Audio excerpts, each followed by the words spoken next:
Hello, everyone. Welcome to this special Roosh Hour number 37. I am very excited to have with me a special guest, a man that I'm very humbled by because he innately knew something that took me 15 years to learn on my own. So today I have Dr. E. Michael Jones. Thank you for joining me today, Dr. Jones. Thank you, Roosh. Okay. And I don't know how much of my arc you know, but I'll just give you a brief overview. Back when I was 21, I discovered the pickup community.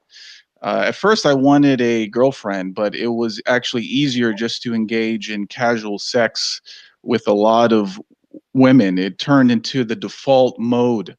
And for many years, I pursued this in addition to writing many books and manuals that glorified this, that instructed other men to do it too, until I hit a dead end, until I could no longer increase the happiness or the pleasure I received from doing that. And this started in 2015, about 14, 15 years after I started. And one thing that the culture, it tends to tell us that we are like animals, that we are like monkeys and dolphins, that if we get the sexual urge, we should just pursue it. We should try to satisfy it. Sex is everywhere in the culture. There's nothing wrong, they say, with just chasing after the lust that you have. So I guess the first question for you, Dr. Jones, is aren't we just like the animals? Aren't we just like the monkeys with the sex drive that we should chase after? Yes, we are. But there's a difference. The animals act according to instinct. Animals have no choice when it comes to sexual behavior. There's something called estrus in dogs. There's a cycle where suddenly the female is ready, it goes into heat, and the dogs have sex. Fish, salmon, suddenly an electrochemical reaction goes off. They turn around, they swim back upstream, they lay the eggs, they fertilize the eggs, and they die. So the animals have no choice in this matter. The difference with human beings is that we have logos. So in other words, we have a soul that has three parts to it. Basically, there's logos, ethos, and pathos. There's logos, which is reason. There's will in the middle, and there's appetite at the bottom. And the whole point of a happy life is making sure that the bottom part conforms to the top part. So the Greeks had imagery, used imagery of like the horse and the rider. If you've ever ridden a horse and you don't know what you're doing, it can be a terrifying experience because the horse will take you where it wants to go and you can kill yourself. But if you have the reins in your hand and you control the horse, it's a happy experience for both the animal and the man. And that's the same thing with appetite. The whole point of appetite, the whole point of a successful life is to conform appetite to reason. You do that because you're dealing with another person, and that other person's destiny becomes then part of your destiny. And so I'm just reading Hegel, and his whole sense of the triad, the dialectic, is in a sense sexual. You are attracted to the other. Attraction means a desire for union. You have this sexual union.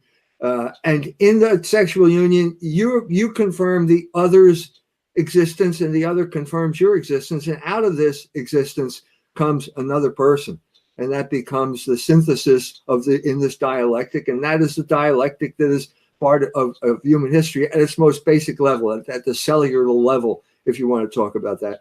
And that cellular level is known as the family, and that's what makes us all. That's where we all come from. Now, over the course of what should I say, human development, we came to a period called the Enlightenment, and suddenly these forces were subjected to a type of mechanical, mechanistic, scientific, materialistic scrutiny. And at this point, the people realized that we're looking into it, realized that there was a power here that could be harnessed and used as a form of control by turning it upside down. which is exactly what happened. A revolution is turning things upside down. And so if you turn this upside down and you put passion on the top and reason on the bottom, this has always been a possibility. Okay, someone like Shakespeare would say something to the effect of, give me that man who is not slave's passion. So people always knew that if you let these appetites get out of control, you would become a slave. St. Augustine said, a rich man, though a king, is a slave, and the moral man, though a slave, is a king because he controls himself. And a man has as many masters as he has appetites. That was the ancient wisdom. It got turned upside down. So Augustine said, well, if you want to be free, control your passions. And the people like the Marquis de Sade and Wilhelm Reich and all these people you read about in Libido Dominandi said, well, if you want to control people, unleash the passions. And that was basically the insight that led me to write the book, Libido Dominandi. Because I'm older than you. I grew up as a guinea pig in this experiment. I was there at high noon of the sexual revolution in America, which was the 60s. I was fortunate in escaping it because I got married when I was 21 years old. And that kept me on the straight and narrow. My wife was 20 and we escaped. I sort of watched it as a bystander. You know, I could see the collateral damage. I could see the bombs going off. I could see people dropping to the right and to the left. But I was saved from it because I stuck with my marriage. And because of that, I think I was able to understand it. And that's what led me to do that book. When I read your book, Libido Dominandi, which I urge for every man to read, one thing that got me is that you knew what took experience for me to learn. And the thing is, you kept mentioning in that book that experience can be very costly. And it was very costly for me in the fact that I donated the prime of my years into figuring things out that men like you knew. And a man watching right now can say, well, the things that Dr. Jones says is very good, but why isn't there anything in the culture, any of the messages being delivered to me that match that? In fact, like you mentioned, it's inverted. Everything is the opposite. Everything is trying to sate that lust that you have. So how did we get from where things were to the current year, 2019? And it seems like every level, every institution is trying to suck men and women into this lustful game of trying to satisfy their passions. Yes, you're right. That's why you don't hear anybody talk about it, because you're not supposed to know what I just told you. You're supposed to be a good, docile sex robot, wage slave, and engage in, as I said in another book, transient, sterile relationships, because that's the best way the oligarch can strip you of your labor and turn you into their slave. They know that. They understand it completely, and that's why they'll never talk about it. And so you're right. I mean, Ben Franklin said, experience keeps an expensive school, but fools will learn in no other. So better to learn in the expensive school than not to learn at all. And if your audience is men, I mean, yeah, you have an advantage because you have a longer, what should I say, a longer procreative career than women, and you have a chance to make up for it in lots of ways that women don't. I just had a conversation with a woman who contacted me through the internet, hadn't read anything that I've written. And she was exactly the epitome of every book I wrote. Okay, so she starts off in Boston. She's living on a street in Boston where every single person on the street is an Irish Catholic. And everybody takes care of everybody else. And she has this nostalgia for this place, and they get destroyed by ethnic cleansing. The blacks get moved in, become the proxy war of the oligarch to drive this person out. drive everyone out. They go to the suburbs and they are completely deracinated and cut off. And when you're lonely and you're subjected, what happens in the suburbs? You're not sitting on the front step playing with your neighbors or talking to your neighbors. You're watching television, you're driving a car. You're isolated. When you feel isolated, you feel lonely. When you feel lonely, you have this kind of sexual desire that you don't have otherwise. And she succumbs to it. And in her 20s, early 20s, she goes total full hog, whole hog, sexual liberation. 5 years, numerous sex partners, 3 abortions later, she's wrecked. She's damaged. At that point, she becomes a lesbian. What I find, for 14 years, she lived in a lesbian relationship now because she hates men. I mean, so the first book is Slaughter of Cities. That's described as destruction of a neighborhood. Second book is Libido Dominandi, which strikes like how she was sexually engineered, and so on and so forth. That's the way it works. And so what the good news is that she woke up and she said, I finally realized what happened to me. The bad news is I only have one life. I only have one life. And I can't have children anymore. And what am I going to do now? I'm 50-some years old. What I find the most unfair, what the culture is doing, what the oligarchs are doing to women, is putting them on the same educational and career timeline as men. So starting when they're 18, they go to university for 4 years or more. Then they're really encouraged to establish themselves, to get a career, to get that middle management job, and to not worry about creating a family until their income is high enough to enjoy first-class amenities in the urban environment. But the time she is established, and during those years she's doing that, she spent all those years focused on career, not on a man that she could love and have a family with. She wakes up at 28, 29, and now time is running out. Now I'm 39. There is still hope for me, let's say. But if a woman went on the same trajectory as me, at 39, there's no options. So do you think that they are targeting women a little bit harder than men because they know that women have this shorter fertility time span? Well, I think that basically you're talking about feminism now, and the feminism came into prominence in the 70s. And I think the main reason it did was because they were the great untapped labor resource at that point. The Rockefellers, the big foundations, the oligarchs at that point were interested in driving wages down. The simplest way to drive wages down is to double the workforce, and you double the workforce by bringing women in. And so that's why there was this big push to convince women to have careers. Now, this was not just the United States. I mean, one of the great ironies is this happened in Iran.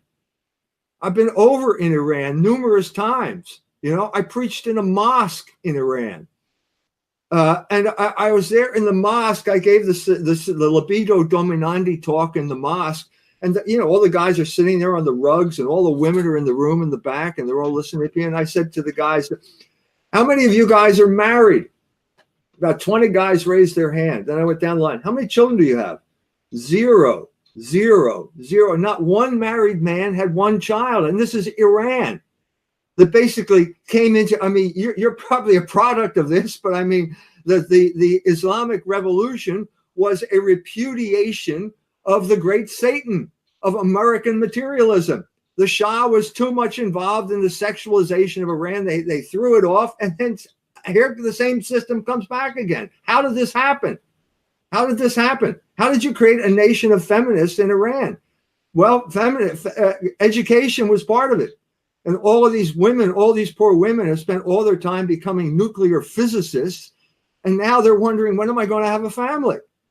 It's not fair to these women. My son, my youngest son is in ballet.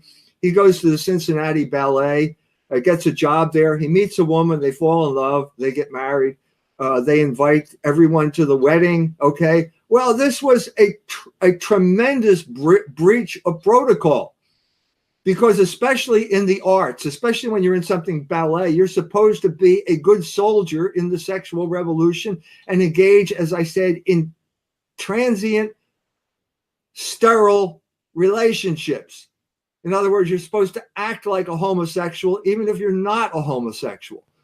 So the retaliation, the boss, the big boss at the ballet, retaliates by firing my son and promoting my daughter-in-law.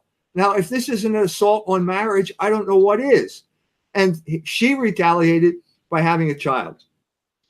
And she inspired all these other ballerinas to engage in an insurrection against the gay lifestyle, even when you're a heterosexual. And the best way to prove that you're not a heterosexual, I guess, is to have a child. So 4 children were born out of this insurrection against this inhuman regime that has been imposed on everyone, but especially on women for the reasons that you mentioned.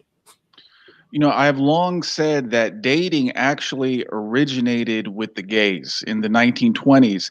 Gays couldn't go out, they couldn't hold hands with other men, so they would meet in these dark rooms late at night that served alcohol. And then after the alcohol was done, either they would engage in some activity there in the bathrooms there, or they would go nearby to a room, a private room. And that's what heterosexuals do now. So when you talk about sterile relationships, we're doing what the gays used to do. And it's no surprise that, like you mentioned, when you were in the mosque, no one is having kids, even if they are married. Here's a fun fact. My grandfather, Iranian grandfather, he was a landowner. He had the maximum 4 wives and 26 kids. And my dad was one of those 26. He was the only one to leave the country, and he came to the United States, and he had 4 kids. And me, I'm 39, I have 0 kids. So you can see how the generations narrowing here, you know. But as I said, you have an advantage in that it's still a possibility for you, you know. But that's the problem with women. They have a definite window of opportunity, and after that, it doesn't work, you know. So what do you think right now are the main institutions or techniques that the oligarchs are pushing to draw men like me away from just the impulse, the instinct of creating a family and into this satisfying your lust urge and fornicating like a rock star? Do you see specific methods that are the most damaging? Education. Education's terrible. Especially for the generation just under yours. Talking about the 20-year-olds. 20-year-olds are in a terrible situation because of education and because of education debt. Debt is the main thing prohibiting marriage among 20-year-olds, as far as I can tell, just from talking to people. Okay, this was the thing that was driving Occupy Wall Street. I was there. I walked the crowd. Virtually every guy was in his 20s, and he's holding a little card saying, "I'm $50,000 in debt, and all I can get is an unpaid internship." This is a terrible situation. This is a betrayal of their entire generation, and the result is they're being pushed in one of 2 directions: pushed toward homosexuality, because that enslaves you even more. I have the distinguished the honor, let's put it this way, of having the most famous gay mayor in America in South Bend, Indiana. His name is Pete Buttigieg, and if you ever wanted to understand the role the homosexuals play in being the proxy warriors of the oligarchs, look at Pete Buttigieg. He has created South Bend now, which was a family type of city, an ethnic type of city, a Catholic city, and he's trying to re-engineer it into basically the homosexual haven. It's like Berlin on the St. Joe River in Indiana. Berlin pioneered this with these narcissistic fantasies of like, you don't ask for a job, you're the next Steve Jobs. You can have a startup. Well, even Spiegel, not a magazine I admire, said that startup is another word for low wages. This is all. So why are homosexuals so desirable? Well, because they don't have families and they don't have children, and so therefore they're easy to buy off when it comes to wage time, and basically say, sorry, we're not going to give you a raise, but you can always go to the gay disco and dance away your troubles. This is and they so you talk to this generation, and they, for the most part, they don't understand anything. So either they're homosexuals, they're heading off to the gay disco because they don't have a job, or they're in their mother's basement watching pornography, which is another vicious trap that people are just people of their generation are just starting to wake up to. I talked to a 20-year-old just the other day. He said, we're the generation that grew up on pornography because we have these little phones, and we can access it instantly. And they know firsthand, as I said, we said before, in the expensive school of experience, you're a slave. And in a sense, that's a good thing. If you know you're a slave, then you know that you're missing something, and maybe you need to take steps to attain your freedom by getting rid of the things that enslave you. So that's the way I see this in terms of men. A lot of men that I've talked to say that this free pornography, which they have high production, high definition.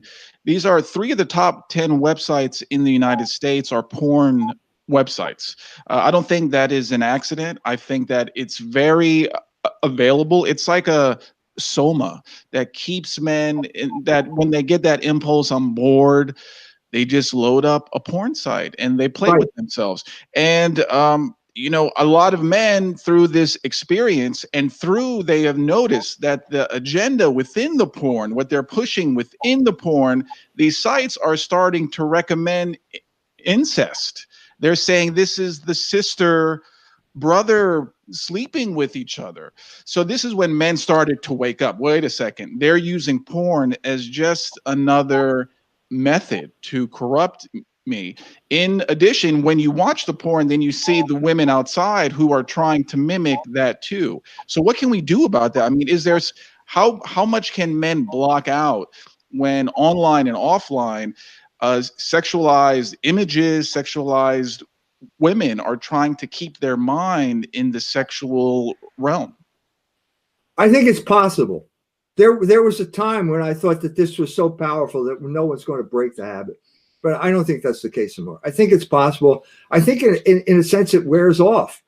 I think it wears off. And I think a sign that it's wearing off is that it's free. Why should this be free? Why is anything free? Well, because it's the government wants to promote it, because it's a form of control. Once you understand that, then I think you're on your way to freedom. Now, I am not trying to minimize the vicious nature of bad habits. Okay, they are vicious. They are very difficult to break. I'm just saying that it's possible. And I'm also not trying to say that I have some type of magic pill. I don't have a magic pill. I believe in a supernatural help. I'm a Catholic. I believe in that religion. I believe that religion was created to give you assistance, to get you out of situations you cannot get out of on your own. That's known as grace. And I think that's why the Catholic Church is there. So I'm not going to pretend that I have the magic pill and I can sell it to you. I don't. But I think you can find some type of spiritual help to get out of these problems. And also, there are people in the church who are providing programs, software, whatever you want to call it, that will help you break this habit. But the main issue here is isolation. The pornography leads to isolation, and you need to seek companionship as the antidote to isolation. And I know that's difficult now. It's difficult now because of the situation, but that's the direction you have to go. I wanted to read something that you wrote in Libido Dominandi, because it really, I knew that sex was starting to draw my attention towards something, but it took me a while to connect how it's being used to actually control everyone.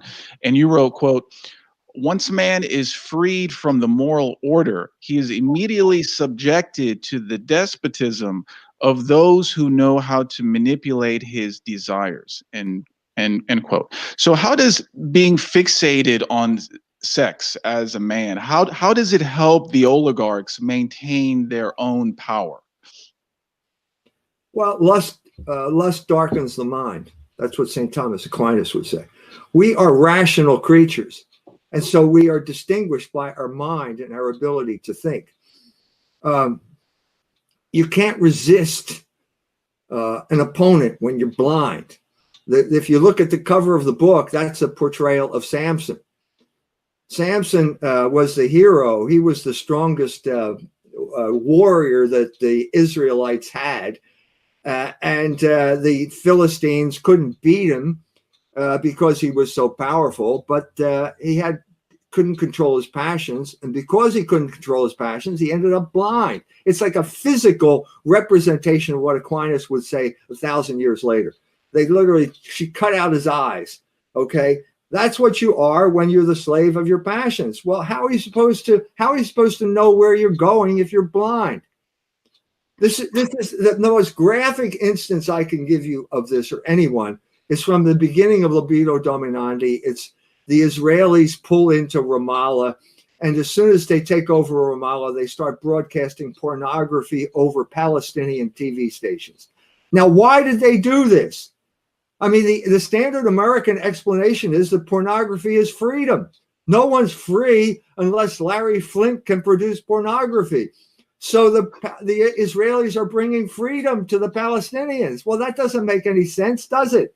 It proves that pornography is a weapon. If I ever needed proof, that's it. And there are people, I've given this talk in Europe. I've given this talk, various places in the United States and Washington. And times I've given it, there have been Palestinians in the audience. They come up and tell me, yeah, that happened. And it was worse than you said. It was worse than you said because there were snipers on the building. And if you went out, the snipers would shoot you. So that's what we're talking about here. You're blind. It takes skill to negotiate life. There's sometimes you want to start something, you want to do a business, you got to take risks, you got to make the right decisions. All of this stuff will be affected if you're addicted to pornography and lust is darkening your mind. You will not have a successful life. It's that simple. I experienced my sexual peak in 2011 and 12. I was in Europe going to the nightclubs. I was finding girls who wanted to have fun in the same way that I did. And during this time, I had many girls in my bed. I felt like I was reaching some kind of peak, some kind of physical enlightenment. Now, if I encountered your work at that time, I would have said, oh, Dr. Jones, he doesn't know what he's talking about. This is everything. Bringing girls home that don't care about me and who I don't care about to rub up against each other for a short time and then go our separate ways. This is the peak of a male existence.